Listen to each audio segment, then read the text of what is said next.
Next time जब हम लोग नेक्स्ट कोई ट्रिप करेंगे तो वहाँ पे बहुत सारी चीजें, यहाँ पे क्या है ना, हम लोग गाँव में ही इम्पोर्टेंट क्वेश्चन हम लोग बात करते हैं, है ना। तो सबसे पहले आपको ये बताना है कि गौतम बुद्ध कौन थे, है ना, ये बताने वाले हैं, बात करते हैं। गौतम बुद्ध बौद्ध धर्म के संस्थापक थे। सब किसी से बोलना, आप बोलिए उन्होंने बौद्ध धर्म का स्थापना किया था और उनका जन्म 563 ईसा पूर्व हुआ था और ठीक है। अच्छा, बौद्ध धर्म की विशेषताएं क्या है, उससे संबंध हम लोग को क्या सीखना चाहिए, बौद्ध धर्म की क्या विशेषताएं है, किसने स्टडी किया है। देखो अभी तो आपको जितना करना उतना करना है, घर में भी जाके इसको प्रिपरेशन करना है, क्योंकि एजुकेशनल पर्पज से हम लोग आए हैं, नहीं। तो बौद्ध धर्म की विशेषताएं क्या रही है, कोई बताएगा, कोई भी, anyone rise your hand and speak something.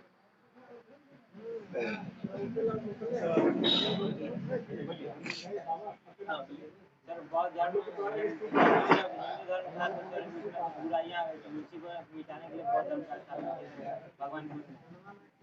बहुत अच्छी। आपको मैं थोड़ी सी बात बता रहा हूँ, सब कोई को पता है, दुनिया सदियों से जब चलते आ रहे हैं तो एक हिंदू धर्म, सनातन धर्म इसको माना जाता है ना, पुराना धर्म, ओल्डेस्ट धर्म इसको माना जाता है, बहुत वर्षों से आ रहा है। तो कोई भी धर्म बहुत दिनों तक चलेगा, है ना, कोई भी धर्म जब बहुत दिनों तक अगर चलेगा या कोई भी चीज होती है तो उसमें धीरे धीरे डिक्लाइन आता है, उसका पतन भी होता है कि नहीं, एक समय पे उसका पतन भी होता है। तो इसी हिंदू धर्म बहुत दिनों से चल रहा था तो उसमें बहुत सारी बुराइयां आ गई, है ना। उस बुराइयों को दूर करने के लिए अब कुछ लोग सवाल उठाने लगे, उसी में से गौतम बुद्ध निकले और इन्होंने बुराइयों को दूर करने के लिए काम किया, है ना। और उनका शुरू में मनता ये नहीं था कि बौद्ध धर्म की स्थापना करना, वो शुरू में बस लोगों को बताते थे कि ठीक नहीं है, ऐसे कैसे रह सकते हैं, जो बुराइयां हैं उसी को दूर करने की कोशिश कर रहे थे। बाद में वो एक धर्म का रूप लेता चला, है ना। पहले से कोई प्री प्लान प्रोजेक्ट लॉन्च नहीं किया गया था, देखो हम बौद्ध धर्म स्थापना कर रहे हैं, ऐसा कोई प्री प्लान नहीं था। वो धीरे धीरे अपना एक रास्ता पकड़ लिया और इतनी अच्छी अच्छी उसमें बातें आ गई कि लोगों को अच्छा लगने लगा, तो लोग उसको ग्रहण करते गए। जैसे आपको आश्चर्य होगा कि जो साइंस में आज आप पढ़ते हैं, तर्क शास्त्र के बारे में पढ़ते हैं कि कुछ भी बात है ना तो सोचो समझो उसके बाद निर्णय लो, तो भगवान बुद्ध भी कहते थे कि पहले आपको उस चीज को ऑब्जर्व करना है, देखना है और उसका हकीकत को जानना है, और जो आपको समझ में आ रहा है उसी के आधार पर निर्णय करना है, नहीं हवाबाजी में कुछ, है ना। और आपको बुराइयां कुछ गिनना है तो मैं आपको हिंदू धर्म की कुछ बुराइयां गिनवा सकता है ना। हिंदू धर्म बुराई क्या है, आप इसको सोचो कि प्रवृत्ति ने मैल से बना दिया बच्चा, ये how it is possible according to science, है पॉसिबल, कोई लॉजिक ही नहीं है, अगर इतना आसान होता तो ये पॉसिबल है। अच्छा चलो मान लो कि ये हो भी गया, मान लो कि ये हो भी गया, तो जब उसका गला काट दिया गया तो उसका गणेश जी के जो कहा गया कि चलो इस हाथी का मुड़ी लगाएंगे, तब बताओ ब्लड ग्रुप हाथी का कुछ और होगा, आदमी का गणेश जी का कुछ और होगा, कैसे मैच किया, कैसे जुड़ गया, जुड़ सकता है, आप सोच के बताएं। और इतनी ही इसको भी मान लो कि चलो ठीक है आपके पास शक्ति था, आप जोड़ दिए, तो यही लोग कहेंगे ना कि ब्लड ग्रुप ये सब खुद मैच करा लिए होंगे और उनके पास शक्ति था वो जोड़ दिए। तो चलो इस बात को ही मान लेते हैं कि ठीक है आपके पास शक्ति है, आपके पास शक्ति है जोड़ सकने की, तो कोई माता पिता ऐसा क्यों चाहेगा कि मेरे पुत्र का गर्दन हो, ऊपर का मुंह जो हो जानवर का हो, जो काटा था उन्हें जोड़ देते, कितना अच्छा हो जाता है, पॉसिबल नहीं। देखो जो आइंस्टीन ने E=mc² दिया था 1905 में, जो दिया है E=mc² आइंस्टीन ने, वो गौतम बुद्ध 6ठी शताब्दी ईसा पूर्व में ही उन्होंने कह दिया कि जो दुनिया है वो पूरी ऊर्जा है और उसको एकत्रित करके मास में कन्वर्ट और मास एनर्जी में कन्वर्ट हो सकता है, जिसको द्रव्यमान ऊर्जा संरक्षण सिद्धांत हम लोग बोलते हैं, है ना। तो गौतम बुद्ध ने उस समय बोल दिया था E=mc², लेकिन उसको गणितीय रूप नहीं दिया था, और आज आइंस्टीन उसी को गणितीय रूप दे करके वाहवाही लूटता है ना। और गौतम बुद्ध ने शुरू में ही जब वो थे उसी समय वो बोलते थे तर्क शास्त्र पर ध्यान देना, कि आपका विवेक जो सोच रहा है जो सही है उसी पर निर्णय करना है ना। यूरोपियंस जो है, यूरोप वाले कम बुद्धि वाले लोग आज भी क्लेम करते हैं कि हम लोग बड़ा सिविलाइज्ड है, और आज 16वीं शताब्दी में वहां पे रेनेसा हुआ, पुनर्जागरण, है ना। किसी को कोई दिक्कत नहीं ना, पुनर्जागरण क्या है, अब कहोगे पुनर्जागरण तो फिर सुनते कब थे भाई, सोए कब थे कि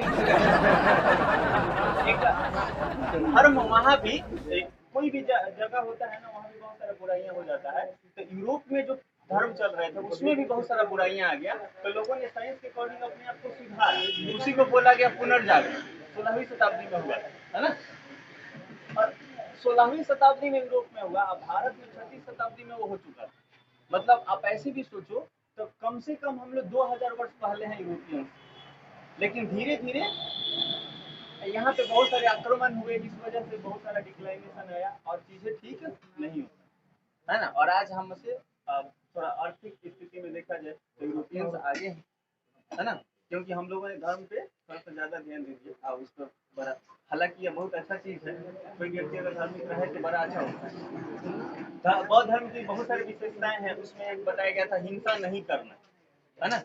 बौद्ध धर्म में हिंसा को वर्जित रखा गया है ना, यहाँ तक कि उसमें बहुत सारी चीजें, लालच, घृणा, द्वेष, इस सबको खत्म करने की कोशिश किया गया। गौतम बुद्ध ने बताया था, आर्य सत्य 4 है, उसके बारे में भी बताया था, है ना, कि जीवन जो है ना वो दुखमय, दुख से भरी पड़ी दुनिया, है ना। उसने अष्टांगिक मार्ग जब वो दिए थे तो उसमें उन्होंने बताया था कि दुनिया जो है, देखो कितना, आप सोचो ना कितना अच्छा वैद्य की तरह वो थे, उन्होंने आर्य सत्य 4 दिया।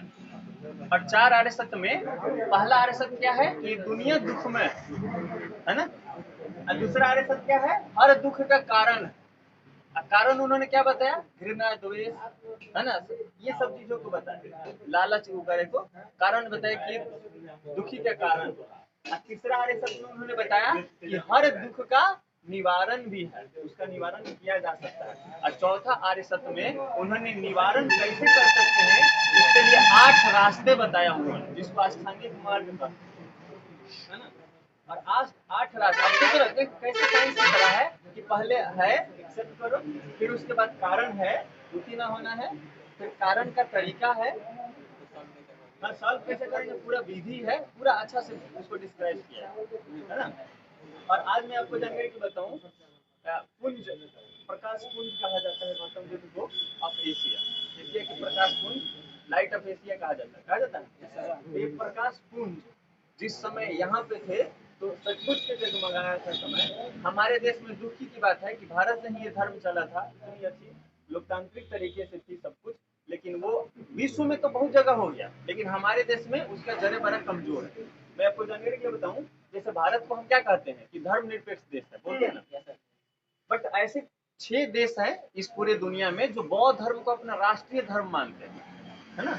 बौद्ध धर्म को अपना राष्ट्रीय धर्म मानते हैं कि ये हमारा राष्ट्रीय धर्म। जैसे भूटान देश, भूटान राष्ट्रीय धर्म बौद्ध धर्म को मानता है। श्रीलंका, म्यांमार भी है ना। चीन में उसकी बहुत सारे शाखाएं हैं, बहुत सारा स्थिति मजबूत है, लेकिन हमारे ही देश में धर्म शुरू हुआ था, किंतु हमारे ही देश में इसकी स्थिति बहुत खराब हो गई, है ना। इसके पीछे बहुत सारे कारण भी हो सकती है, बहुत सारे लोग गिनाते भी हैं, पर मुख्य रूप से बहुत सारे आप कारण देखोगे तो आपको ये जानकारी मिलेगा कि हमारे देश में इसकी जड़ें इसलिए कमजोर हो गई, अब वहाँ इसलिए मजबूत रही कि वहाँ लोग भौतिकवाद को ज्यादा ध्यान देते थे। भौतिकवाद, भौतिकवाद मतलब वस्तुओं के खाओ पियो मौज करो ऐसा। और गौतम बुद्ध ने जो धर्म चलाया था वो बड़ा सरल, कोई भी व्यक्ति आसानी से जी सकता है, उसमें ज्यादा कर्मकांड, मूर्ति पूजा, ये सब का बड़ा विरोध किया गया। हालांकि उसके बहुत सारे जब शाखाएं निकले ना बौद्ध धर्म के, तो उसमें एक महायान आया, उसने मूर्ति पूजा भी शुरू कर दी, है ना। एक देखो ऐसे कहा जाए कि बौद्ध धर्म की कितनी शाखाएं निकली, तो मुख्य रूप से 4 शाखाएं हैं, है ना। महायान, हीनयान, और एक भारतयान है, जिसको अभी हमारे भारत के जो संविधान के लेखक हैं, हालांकि संविधान तो सब लोगों ने मिलकर लिखा था, पर उनको ज्यादा क्रेडिट दिया जाता है भीमराव अम्बेडकर को। तो उन्होंने 9 बौद्ध का स्थापना किया था, उन्होंने बौद्ध धर्म को उन्होंने ग्रहण कर लिया, है ना। बाबा साहब ने सबसे बौद्ध धर्म को उन्होंने ग्रहण किया, और उन्होंने कुछ और भी संशोधन करने की कोशिश की जो और अच्छा चीज हो सकता है, तो उसको 9 बौद्ध का नाम दिया, या भारत यान का नाम दिया, है ना, भारत यान।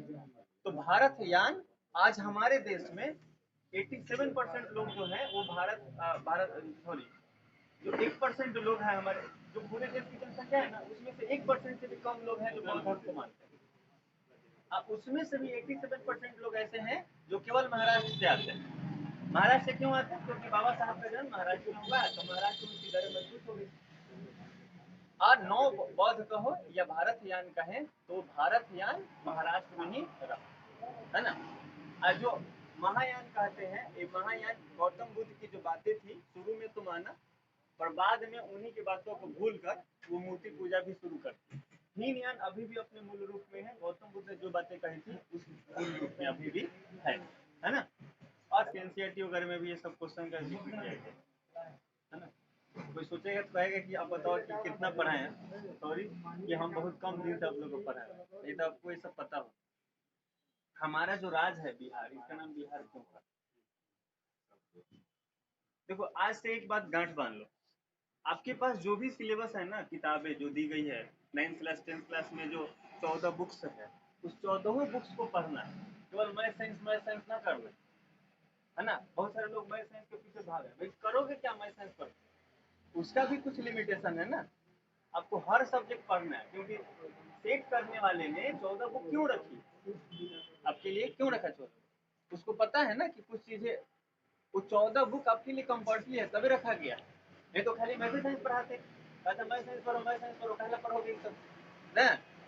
और सामाजिक विज्ञान जो है, जिसको एसएससी कहते हैं, उसमें 5 किताबें आती हैं, और पांचों किताबें बहुत इंपॉर्टेंट है। अब अभी हम लोग जितना बात कर रहे हैं सब 6th क्लास की एनसीईआरटी में मिला है ना।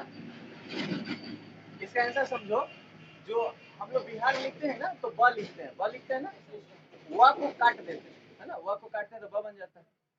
तो जहाँ बौद्ध भिक्षु लोग ज्यादा रहते हैं उस स्थान को विहार कहा जाता था। काटेंगे नहीं, खाली वो है विहार। बौद्ध भिक्षु लोग जहाँ रहते हैं उस स्थान को क्या कहते हैं? विहार बोलते हैं। और चूंकि हमारे ये जो प्रांत था, इसमें बौद्ध धर्म इतनी फैली, बौद्ध धर्म इतना तेजी से शुरू में फैला कि बहुत सारे विहार बन गए। तो हमारे प्रदेश में विहार की संख्या अधिक होने की वजह से इस प्रांत का नाम बिहार पड़ गया। सोचो कितनी बड़ी बात है कि आप जिस राज्य में रहते हैं उसका नाम ही बौद्ध धर्म से संबंधित है। ऐसा ही नामकरण ये सब किसका हाथ में रखा है? बिहार जैसे कि था बिहार, तो बिहार आप देते हो वहाँ था।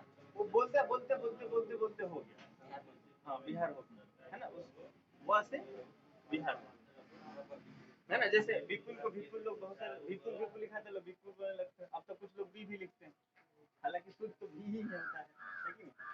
तो वैसे नामकरण धीरे धीरे चेंज होते चला जाता है। तो बिहार से बन गया बिहार, है ना। चलो एक कोई बताएगा कि जो केसरिया का स्तूप है, ये पुरातत्व विभाग ने कब खोद के निकाला? ऐसा तो नहीं कि गौतम बुद्ध के समय से ही है, ऐसा किसी को कंफ्यूजन ना है। ऐसे मान्यताएं हैं कि सम्राट अशोक के समय इसको बनाया गया था, हालांकि गौतम बुद्ध उसी के आसपास के हैं, समकालीन है सम्राट अशोक के। उनको बोला जाता है कि अस्थियां वहाँ पर होगा तभी शरीर बनाया गया, तो उसी समय वो नहीं थे, बौद्ध भिक्षु के किसी का हो, है ना। हाँ 8 जगह किया गया, उसमें से ये नहीं, उसमें से जैसे वैशाली हो गया, चाहे राजगिरी हो गया, वो सब है। हाँ पाटलिपुत्र हो गया, उधर नहीं जाना, इधर है ना। तो 8 जगह स्थापित किया था, बनाया गया था, तो वो मुख्य रूप से उसको माना जाता है। पर जो केसरिया के स्तूप है, बौद्ध धर्म का एक अंग उसको माना जाता है कि हाँ ये भी एक धरोहर है। विश्व का सबसे ऊंचा स्तूप की संज्ञा इसको दी गई है। पहले ना सांची का स्तूप को विश्व का सबसे ऊंचा स्तूप माना जाता था। कब? पहले कितना दिन पहले? 1998 तक। 1998 में पुरातत्व विभाग ने इसको खोद के निकाला, है ना। 2000 और 2001 से ये सब चीज 2001 से सब चीजों की अच्छा से रख रखाव सब किया जा रहा है ना। देखो अगर गवर्नमेंट की देखा, पता नहीं उसकी क्या पॉलिसी है। उसका तो पॉलिसी यही है कि जितना हो जाए लोगों को, है ना। शिक्षा को देख लो कैसे किया है, प्राइवेट वाले ना होते तो पता चलता कि शिक्षा कहाँ जाता। सोच लो सरकारी स्कूल का क्या हाल है, 8 टीचर है, लेकिन जाओगे पढ़ने का कुछ नहीं। और उनसे पूछो कि आप कहीं नहीं पढ़ाते, तो हमको तो इलेक्शन कराना है।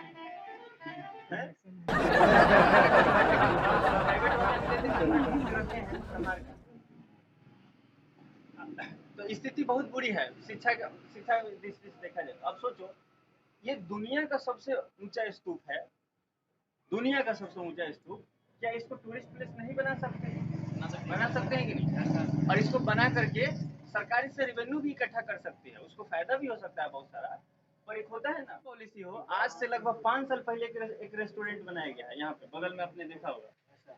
5 साल पहले रेस्टोरेंट बनाया गया, आज तक उसका उद्घाटन तक ना हुआ। तो सरकार की निगरानी में हुआ है। टाइल्स जो लगा है वो चमक रहा है, बाकी सब पे काई छा गया। तो गवर्नमेंट की ऐसी पॉलिसी होती है ना। एक बात पेंडिंग हो गया तो फिर लगे रहो उसमें।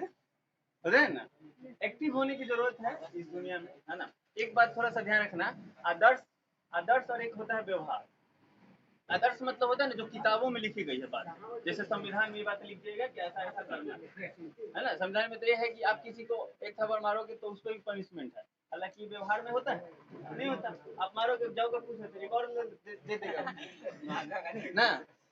तो ऐसे पॉलिसी, आदर्श मतलब जो किताबों में लिखी गई है, व्यवहार मतलब जो आपको दिखता है। अगर कोई व्यक्ति आदर्श और व्यवहार में अगर बहुत अंतर हो जाए तो उसका खामियाजा समाज को भुगतना पड़ता है।